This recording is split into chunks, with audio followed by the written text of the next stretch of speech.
With your help, we delivered enormous progress for the nation. More people voted in that last election than any time in American history. Most significant gun safety law we passed in 30 years. And by the way, I'm coming back and I'm going to eliminate assault weapons again. I promise. I did it once.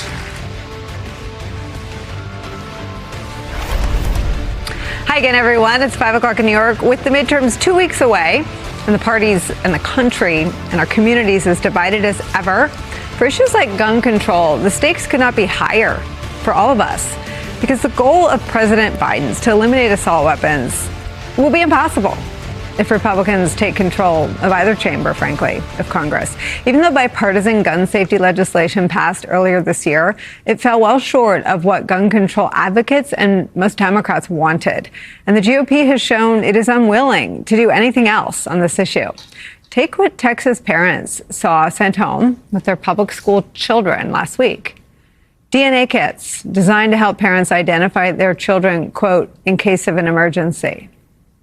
The dissemination of these kits is part of a state law that passed last year, and officials say they are mainly intended to help find children who may have gone missing.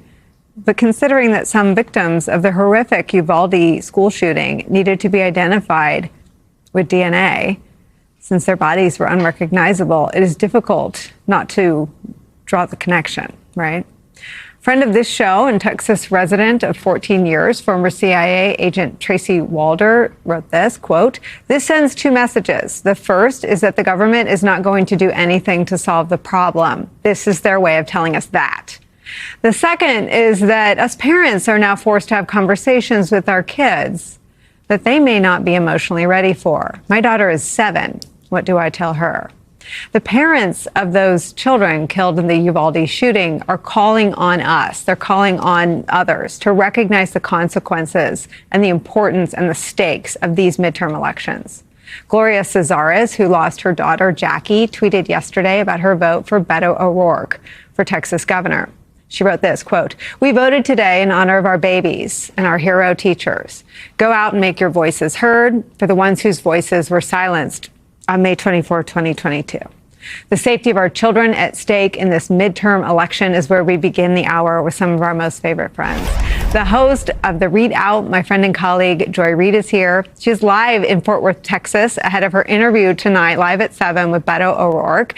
And our dear friend, Fred Guttenberg, is here. Of course, you all know him and love him. His daughter, Jamie, was killed in the Parkland school shooting. And Fred, I called you and I wanted you to be part of this conversation because you're now the person I need to talk me through 3 things. When something's actually happening, I want to know if you can help us understand what the families are going through and what's happening. And you always say yes. When the country is contemplating policies that would prevent this from happening to one more family, and they don't go as far as we know they could go and should go, and the public wants them to go, you have this extraordinary capacity for patience with the process. And 3, when you look at Republicans running on crime, the most deadly places to live in America, the places where gun crime is the worst, where you have the greatest risks of dying, are all states run by Republicans. So I just need to understand how we communicate that in the 2 weeks left to go before the midterms.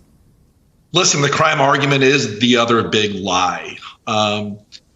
And, you know, let's talk about Uvalde. Those families have been heroic because they lost what they love. You can look at a state like Texas, and every legislative decision they've made the past bunch of years to weaken gun safety laws and draw a straight line from that to DNA kits going home with parents.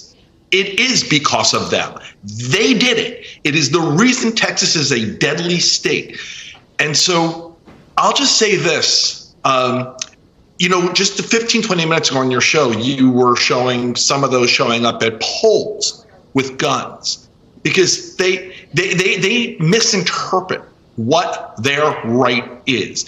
And they use the guns to intimidate. You also talked about, you know, where we are as a country with Eddie just before, who's always brilliant. Here's where I'm at, Nicole. 30-something% of this country They're indoctrinated. They are radicalized. I'm not changing their mind. But you know what? I believe the rest of this country does care. I believe they do care about safety. I believe they are horrified by DNA test kits. And I believe they want to see President Biden do more. I worked real hard, as you know, with Senator Murphy and others on the prior legislation. The reason why it was the bare minimum that we could have hoped for, although still really important, was because that was what we had to do to make it even remotely bipartisan. If people want better for themselves, for their kids, for their neighbors, for their friends, for their families, get the you-know-what out and vote like your life depends on it. It does. Joy, I know you're in Texas. I know you're speaking to Beto. I know Uvalde is so fresh there, not just for the families who lost their babies and their loved ones, but for voters. Tell me how this comes up and what you're hearing. Well, you know, it's interesting. I literally just 5 minutes ago had a conversation with a voter. I didn't ask who they were voting for. I just said, without telling me who you're voting for, tell me what's important to you. And the first thing that did come up was guns and preserving the right to have them. And it's very important, and people feel really passionate about it if they're on that side of the argument. But I can tell you, you know, the other side of that conversation, you know, I'm going to be talking with the founder of Moms Against Greg Abbott. And for a lot of the parents, people in this state for whom, you know, sending their kids to 4th grade and 3rd grade is terrifying, for whom their kids, they're scared to go to school. I know Beto talks a lot about that because he spent a lot of time with these families. And, you know, you and I are both moms and have dealt with kids in school. Your kids are much younger than mine, Nicole, but I still remember how terrified I was and horrified I was just doing the mass shooting drills where we had to go to a park, you know, and we live not that far from Parkland. You know, I lived in Pembroke Pines, which is 20 minutes from where Fred lives, you know, and the idea of having to drill of where we would go to meet our kids if there was a mass shooting and how it would work and how, you know, how we would know whether our kids had survived. It just, every year that we had to do it. And my kids started doing that in 3rd grade. And when you think about the difference between Florida and Texas, 2 states that are very, very pro-NRA, let's just be clear. Marion Hammer of the NRA runs the state of Florida. She's the permanent governor of the state of Florida. Even Florida, after the tragedy that Fred and the other parents at Parkland faced, Florida, of all states, at least raised the gun, you know, the limit, the age limit to buy an AR-15 to 21. This state, they did the opposite. They actually loosened laws here to allow open carry everywhere. And they're now sending home these DNA test kits. I can't imagine. I thank God a lot of the time that my kids are grown, because I don't know what I would do if a school handed me a DNA test kit. I just don't know. I don't know how Fred does what he does. I think he's a hero. I'm so honored to be on with him because I don't know what I would do. I think I would have a complete breakdown.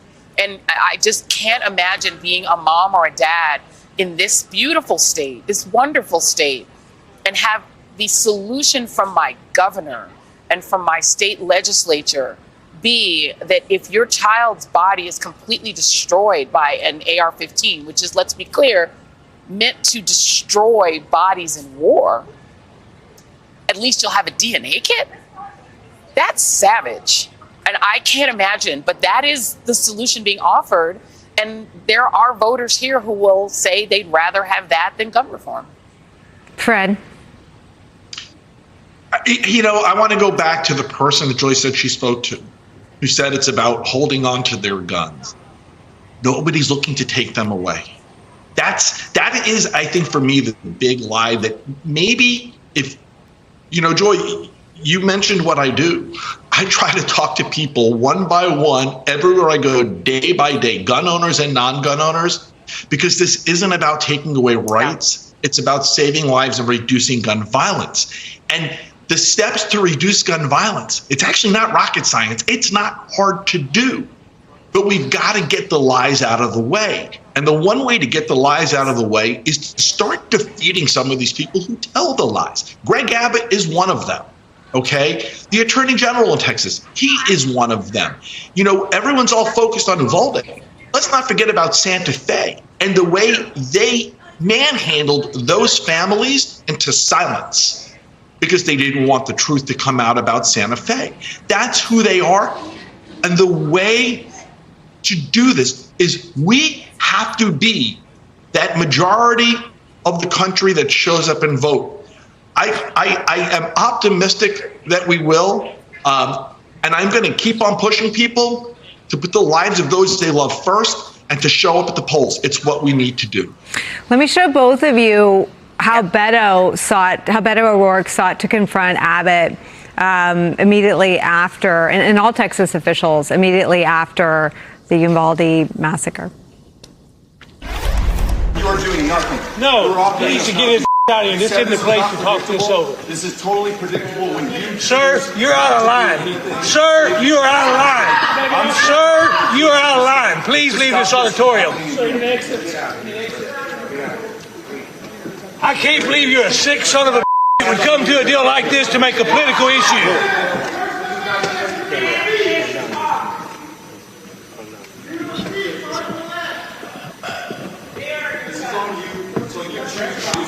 It's on like you. Why don't you get out of here?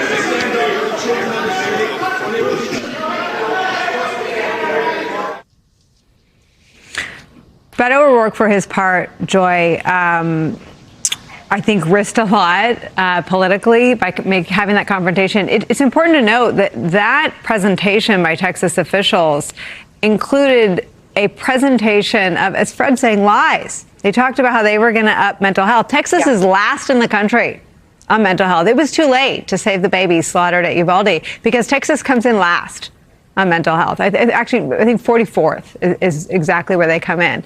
And all of the responses have come undone because at a moment of crisis, at a moment where you had to try to be more than a hack, a partisan hack, all the Texas officials did was hand out unreliable information that did not hold up. Beto, again, in that moment, and I wonder, Joy, how that moment shaped the rest of his candidacy. You know, I have to tell you, I've met a lot of people here who really love Beto O'Rourke. He definitely has a lot of fans here. We were in Dallas yesterday, and we're here in Fort Worth today. And what people seem to really like about him is that he's very real. He's very willing to confront and open. And I love what Fred said, that you have to really counter. I mean, I had a full conversation with the gentleman I spoke with earlier because, my sort of pushback was, why do you suppose there are more gun massacres in the state that I'm in right now than any other state in the union? They are number one in gun massacres. And the question that I think a lot of people here are asking themselves is why? Why is this state, you want to talk about crime. Okay, if you want crime to be the issue, the state is number one in rapes and it's number one in massacres. That's not a thing that you want. The Dallas Morning News endorsed Greg Abbott over Beto O'Rourke. And their reason for doing it, Karen Attiah went off on them on social media over it, was business. They said that they like Greg Abbott and they like the business climate that he created. Well, you know what? The business climate isn't helped if people around the world know that your state is the most likely state to be massacred and your most likely state to be raped, and that in the case of rape, this state won't allow an abortion. I'm not sure that's good for business. And I think one of the things that you're seeing is people who like Beto, what they like about him is that he, just as a leader of the state, would actually make the state more approachable for tourists, would make the state more approachable for visitors. It's not like fun and comfortable to visit a place where you constantly have to think, do I need to look over my shoulder at church? Do I need to look over my shoulder at a shopping mall? Do I need to look over my shoulder at Walmart? Can I feel comfortable walking down the street here? It's a little bit nerve-wracking. I have to be honest. And look, I grew up in Colorado. I'm not afraid of guns. I'm a gun owner. I'm not afraid of guns. But the idea of being in a place where there are one gun for every 14 people, that's more than Florida. And Florida's got a lot of guns. It's something that I can't imagine a newspaper editorial board deciding is good for tourism. Because I can tell you, when people think about gun massacres, my relatives and friends overseas, you know what state they think about? Texas. That's the image that Texas is projecting to the world. So I think, Fred makes a really great point. People have to have these one-on-one respectful conversations with people who are gun owners and who are getting a lot of propaganda about what someone like Beto would do and what someone like Joe Biden would do. And I think having those conversations is important because I don't think everyone is impenetrable. I don't think all of them are in the cult. There are some that are in the cult. Let's just be clear. There's a cult, but not everyone's in it. And so I commend Fred for doing it. I think what we have to do is start having a lot more honest conversations that are not just about the horror, but about the impact on our economy, about the impact on the economy of our states if the image of our states is that they're not safe to visit. So, Fred, 4 in 10 Americans, and this is a University of Chicago poll, 4 in 10 Americans think it is somewhat likely that they will personally be a victim of gun violence. Here's where that's most likely. Just the facts today. 10 states with the highest gun rate deaths, according to the CDC: Mississippi, Louisiana, Wyoming, Missouri, Alabama, Alaska, New Mexico, Arkansas, South Carolina, and Tennessee. Now, I didn't have time to get to the websites of all of the state officials, but I'm sure many of them are running on crime if they're up in 2 weeks. How do you undo the lies that are told about the threat Democrats pose when it comes to crime when the 10 states where the highest gun death rates are run by Republicans? Well, but I think, listen, the reporting you're talking about was so important. And we have a few weeks where hopefully everyone in the media really shares the truth. Because the truth is, per capita, those states are deadly. You have more homes per capita with more guns and more gun violence. And Joy, I'm so glad to hear you share. You're a gun owner. My father-in-law is a gun owner. This is not about gun owners versus non-gun owners. This is about what we can do as a country to stop the straight line to DNA test kits. That's what this conversation is about. And so I just think we need to, you know what, Nicole? We need to stop fighting on Donald Trump's turf. We need to stop arguing with those that are fully indoctrinated and won't change, and keep on talking to those who want to hear the truth and giving them a reason to vote. That's what we need to do. Fred, I have to ask you, because last time you were here, you shared with our viewers, the toll that sitting through the trial took on you. And I think a lot of people, to your point, where's the majority? A lot of people want to honor you. They want to honor Jamie. They want to honor the families of Uvalde. I mean, I cry when I read your tweets and see the pictures of your babies. I mean, how do we do that? What do you want people to do in 2 weeks? You know what, Nicole? And your outfit is, I want to bring it up. It's orange. That was Jamie's favorite color. And it's also the color of the gun safety movement. And because of what happened to my family, I now honor my daughter's life, and I will forever, with our foundation, Orange Ribbons for Jamie, all based around the color orange and honoring things that matter to Jamie in life. The last time we spoke was I think the day the sentencing happened in the murder trial. I am going to go forward. I'm kicking that monster out of my head. I don't want to give him more space in my head. And I'm going to focus on doing the things that matter to Jamie and to my family. And hopefully through our foundation, living Jamie's life. Making sure this country never forgets who she was, because she won't have a voice of her own. And along the way, asking every single American who says, what can I do for you? Or actually answering them. What you can do for me is you can vote. Go out and vote for somebody who understands what gun safety is, who understands what it is we really are trying to do. We're trying to save the life of someone they love. Go vote for someone like that. Walk away from the BS, walk away from the nasty rhetoric, and go vote for somebody who wants to make sure you can walk down a street safely or send a kid to school safely. Joy, I'll give you the last word. What are you guys going to talk about? What have you got for Beto at 7? Well, I'm going to ask him a lot about this issue because it is something that he is passionate about, and how he would frame the argument to someone who is maybe a little persuadable, not hardcore, not MAGA cult, not QAnon, but on what he would do as governor. Because I think some people really who like Beto are nervous about him as governor on the gun issue. They're concerned about what would happen.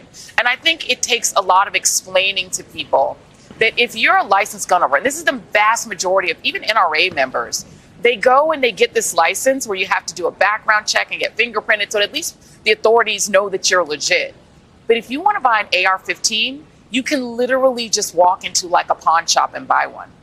It's much easier to get the kind of weapon that took Jamie away from her dad and her mom.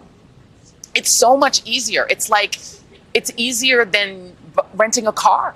As a matter of fact, it's much harder to rent a car. And I think if you frame it in that way, it is very hard to rent a car. How he's framing it. Very hard. You have to be 25. I remember being in college and trying to rent a car and being like appalled that they wouldn't let me have it. So I think that I'm going to ask him about how he frames the issue of guns to gun owners, because I think it's going to be interesting to hear how he's making that case, because that is the case, I think, for a lot of persuadable independent voters. That's the case he's going to have to make.